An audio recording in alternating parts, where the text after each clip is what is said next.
Kejatuhan Lucifer, apa yang terjadi di bumi pada saat itu? Makhluk yang digambarkan dalam kitab Yehezkiel pasal 28 bukanlah malaikat biasa.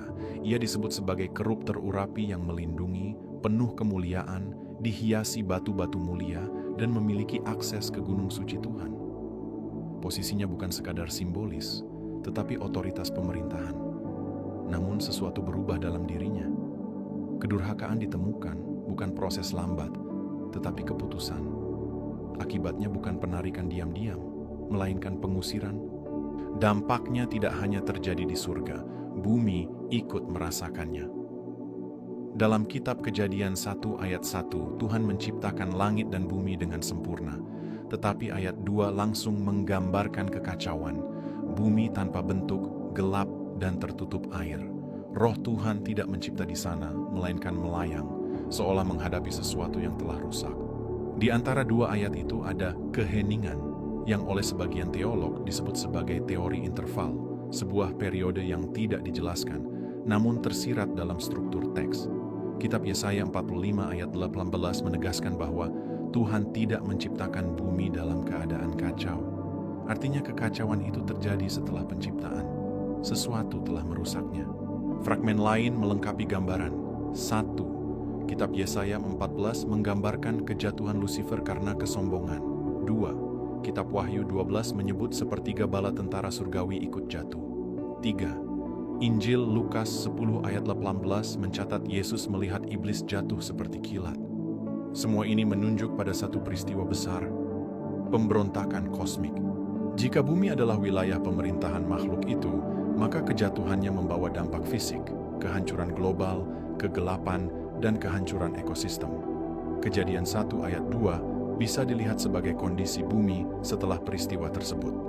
Bahkan catatan alam seperti kepunahan massal dan fosil makhluk raksasa menunjukkan bahwa dunia pernah mengalami kehancuran besar secara tiba-tiba.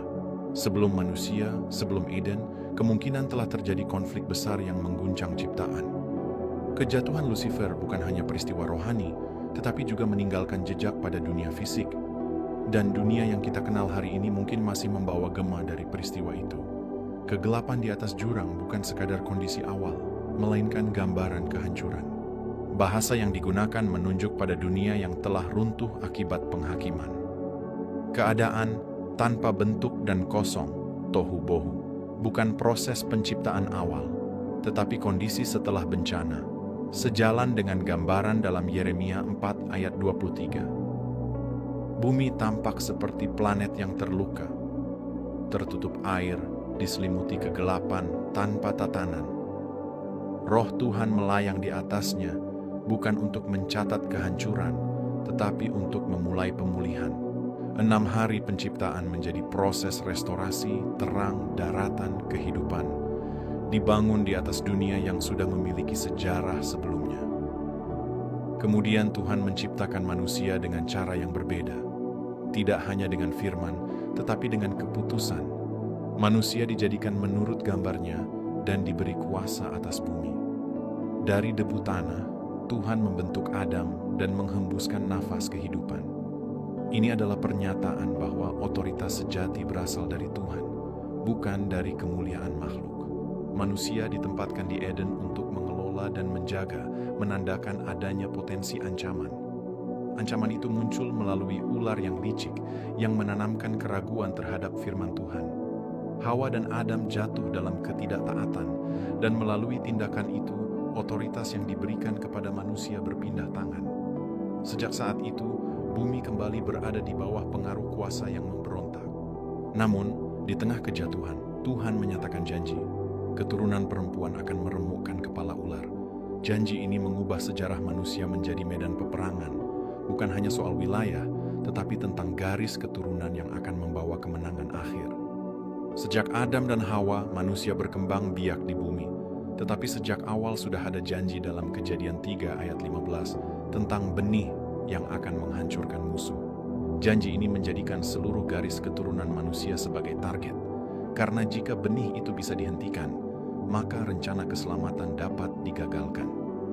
Kejadian 6 menggambarkan momen penting ketika anak-anak Tuhan mengambil perempuan manusia dan melahirkan Nephilim. Banyak penafsiran mengaitkan ini dengan pelanggaran makhluk surgawi yang juga disinggung dalam Yudas 6 dan 2 Petrus 2 ayat 4. Akibatnya, kerusakan moral dan mungkin juga garis keturunan manusia mencapai puncaknya. Namun ada satu pengecualian, Nuh. Ia benar dan tidak bercela dalam generasinya, yang dapat dipahami sebagai garis keturunannya tetap murni. Air bah bukan hanya penghakiman, tetapi juga cara Tuhan menjaga keberlangsungan garis keturunan yang akan membawa janji itu. Garis ini berlanjut dari Nuh hingga Abraham, Ishak, Yakub, Yehuda, dan Daud, terus menjadi target serangan. Pembunuhan bayi di Mesir, pengejaran terhadap Daud, hingga upaya Atalia memusnahkan keturunan kerajaan. Semua adalah bagian dari pola yang sama, menghentikan benih yang dijanjikan. Saat Yesus lahir, Herodes mencoba membunuhnya. Namun benih itu tetap hidup, dan melalui salib serta kebangkitan, kemenangan dinyatakan. Meski begitu, dunia tidak langsung berubah. Paulus menjelaskan bahwa ada pemerintahan tak terlihat, kuasa rohani di udara yang memengaruhi sistem dunia. Dalam Daniel 10, terlihat adanya pangeran Persia, menunjukkan adanya struktur spiritual di balik kerajaan manusia. Penyembahan berhala di dunia kuno, menurut Paulus, 1 Korintus 10 ayat 20, berkaitan dengan kuasa gelap. Hingga kini bentuknya berubah, materialisme, relativisme, dan distraksi, tetapi tujuannya sama, menjauhkan manusia dari Tuhan. Perjuangan ini bukan melawan manusia, melainkan melawan kuasa rohani, Efesus 6. Wahyu 12 menggambarkan puncaknya, naga, iblis, akhirnya diusir dari surga dan turun ke bumi dengan kemarahan besar karena waktunya singkat. Ini memicu kesengsaraan besar seperti yang dikatakan Yesus dalam Matius 24, namun akhir cerita bukan kehancuran, melainkan pemulihan. Wahyu 21 menyatakan bahwa Tuhan membuat segala sesuatu baru.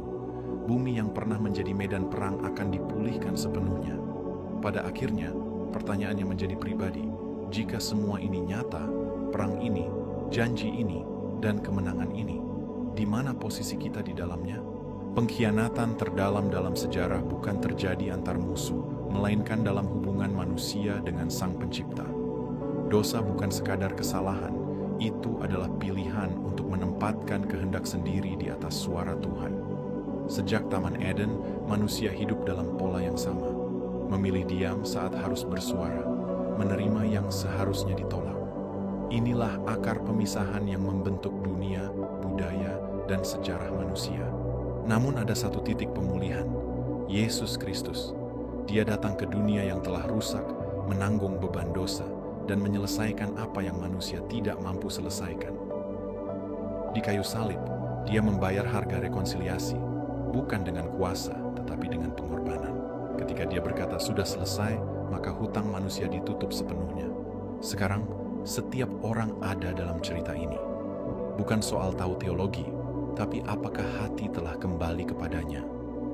Jika kamu percaya, berdirilah dalam kemenangannya setiap hari. Jika kamu merasa jauh, pintu itu masih terbuka. Katakan dalam hatimu, "Tuhan Yesus, terimalah aku. Engkau satu-satunya juru selamatku." Di dalam setiap hidup yang menyerah kepada Kristus, perang itu sudah dimenangkan. Amin.